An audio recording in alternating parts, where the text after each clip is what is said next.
അങ്ങനെ അപ്സരയുടെ ബർത്ത്ഡേ ആഘോഷിക്കാനായിട്ട് നമ്മുടെ ജാസ്മിനും ഗബ്രികളും വളരെ സജീവമായിട്ട് തന്നെ ഉണ്ട്. അപ്പോൾ എന്തായാലും ഗബ്രി അവിടെ നിന്ന് പാട്ടൊക്കെ പാടുന്നുണ്ട്. അപ്പോൾ എന്തായാലും അപ്സരയുടെ പിറന്നാൾ ആഘോഷമാണെങ്കിലും ശരി, ക്യാമറ പോകുന്നത് മുഴുവൻ, ക്യാമറ ഫോക്കസ് മുഴുവനും ഗബ്രി ജാസ്മിൻ ഈ രണ്ട് വ്യക്തികളുടെ അടുത്തേക്കാണ്. അങ്ങനെ എന്തായാലും ഗബ്രി ചോദിക്കുന്നുണ്ട് അപ്സരയോട്, ഇതുവരെ ഈ ലൈഫിൽ 28 വർഷത്തിനിടയിൽ ഇങ്ങനെ ഒരു പിറന്നാൾ ആഘോഷിച്ചിട്ടുണ്ടോ എന്നുള്ള ചോദ്യത്തിന് അപ്സര പറയുന്നുണ്ട്, ഒരിക്കലും ഇല്ല.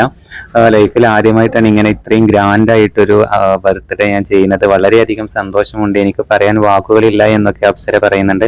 എന്തായാലും അടിപൊളി പരിപാടിയായിരുന്നു. ഒരുപാട് VBയിലുള്ള ഒരുവിധം എല്ലാവരും ആ ഫംഗ്ഷനിൽ പങ്കെടുത്തിട്ടുണ്ട് എന്നുള്ളതാണ്.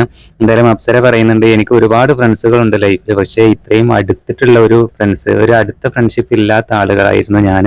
പക്ഷേ BBയിൽ വന്നതിന് ശേഷം എനിക്ക് ഒരുപാട് നല്ല ഫ്രണ്ട്സുകളെ കിട്ടി, ഒരുപാട് നല്ല മൊമെന്റ്സ് ഉണ്ടായിട്ടുണ്ട് എന്നും അപ്സര പറയുന്നുണ്ട്.